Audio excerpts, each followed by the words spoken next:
ಓಟನ್ನ ಕಳ್ಕೋಬಾರ್ದು. ಯಾವುದೇ ಪಾರ್ಟಿ ಇರಲಿ, ಯಾವುದೇ ಪಕ್ಷ ಇರಲಿ, ನಾನು ಎಲ್ಲರಿಗೂ ಅವ್ರ ಮತದಾನ ಹಕ್ಕನ್ನ ಕೊಡ್ಸೋಣ. ಅವ್ರು ಏನ್ ಬೇಕಾದ್ರು ಅವ್ರ ಆತ್ಮಸಾಕ್ಷಿಗೆ ಮುಂದಕ್ಕೆ ಬಿಟ್ಬಿಡೋಣ. ಎಲ್ಲರೂ ಕೂಡ ರಾಜಕೀಯದಲ್ಲಿ ಭಿನ್ನಾಭಿಪ್ರಾಯ ಆಗಿರ್ಬೋದು, ಪಾರ್ಲಿಮೆಂಟ್ ಹೆಚ್ಚು ಕಮ್ಮಿ ಆಗಿರ್ಬೋದು, ಎಲ್ಲರೂ ಕೂಡ ಒಟ್ಟು ತೆಗೆದುಕೊಳ್ಳುವಂತ ಕೆಲಸ ಮಾಡಬೇಕು. ನಾನು ಮುಖ್ಯಮಂತ್ರಿ, ರಾಜ್ಯಕ್ಕೆ ಕನಕಪುರ ಕ್ಷೇತ್ರಕ್ಕೆ ಒಂದಕ್ಕೆ ಅಲ್ಲ, ಎಲ್ಲ ಜನರಿಗೂ ಮುಖ್ಯಮಂತ್ರಿ. ಸೊ ಎಲ್ಲರೂ ಕೂಡ ನನ್ನ ಕೈಲಾದಂತ ಸಹಾಯ ಮಾಡಬೇಕು. ಆದ್ರಿಂದ ದಳದಲ್ಲಿ ಇರ್ಬೋದು, ಬಿಜೆಪಿ ಇರ್ಬೋದು, ಹಿಂದೆ ಮೋಸ ಮಾಡ್ಬೋದು, ನಮ್ಗೆ ಆಗ್ತಾ ಇರ್ಬೋದು, ಅವ್ರ ಡ್ಯೂಟಿ ಅವ್ರು ಮಾಡ್ಕೊಂಡಿರ್ಬೋದು.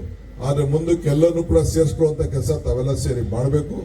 ಅದಕ್ಕೆ ನನ್ನ ಮನೆ ಮುಕ್ತ ಓಪನ್ ಆಗಿದೆ, ನನ್ನ ಕಚೇರಿ ಓಪನ್ ಆಗಿರ್ತದೆ, ನನ್ನ ಪಕ್ಷ ಓಪನ್ ಆಗಿರ್ತದೆ. ನೀವೆಲ್ಲರೂ ಸೇರಿ ವಿಶ್ವಾಸದಿಂದ ತೆಗೆದುಕೊಂಡು ತಾವು ಹೋಗ್ಬೇಕು.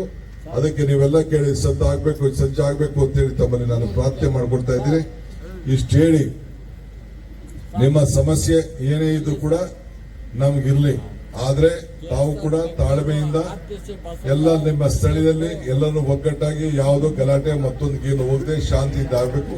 ಇಷ್ಟು ದೊಡ್ಡ ಪ್ರೀತಿ ವಿಶ್ವಾಸನ ತೋರ್ತಾ ಇದ್ದೀರಿ. ಇದು ಬರೀ 2 ವರ್ಷದ ಮುಖ್ಯಮಂತ್ರಿ ಅಲ್ಲ, ಮುಂದಕ್ಕೂ 2028ಕ್ಕೂ ನೀವು ಗೆಲ್ಲಿಸ್ಬೇಕಲ್ವಾ? ಬರ್ಬೇಕಾದ್ರೆ ನಾನು ಮುಂದಕ್ಕೆಲ್ಲ ರಾಜ್ಯ ಪ್ರವಾಸ ಮಾಡ್ಬೇಕಲ್ವಾ? ಎಲ್ಲಾ ಕಡೆ ಗೆಲ್ಲಿಸ್ಬೇಕಲ್ಲ? ಅದಕ್ಕೆ ನೀವೆಲ್ಲ ನಂಗೆ ಸಹಕಾರ ಕೊಡ್ಬೇಕು. ಇಷ್ಟು ಮಾತ್ರ ಹೇಳಿ. ಬರ್ದೇವ್ರು ಓಟ್ ಹಾಕ್ಯಾ? ಮೊನ್ನೆ ಪಾರ್ಲಿಮೆಂಟ್ ಅಲ್ಲಿ ಹೆಚ್ಚು ಕಮ್ಮಿ ಆಗೋಯ್ತಲ್ಲ, ಏನ್ ಮಾಡುದು? ಹಂಗೇನಾಗಲ್ಲ ತಾನೆ ಮುಂದಕ್ಕೆ? ಓಕೆ, ಆಗ್ಬೋದು, ಆಯ್ತು. ಸೊ ಇಷ್ಟಿರ್ಲಿ. ಸೂರ್ಯ ಎಲ್ಲಿ ಅವರ ಕಡೆ? ಹೌದು, ಸೂರ್ಯ ಬಂದೇ ಬರ್ತಾರೆ.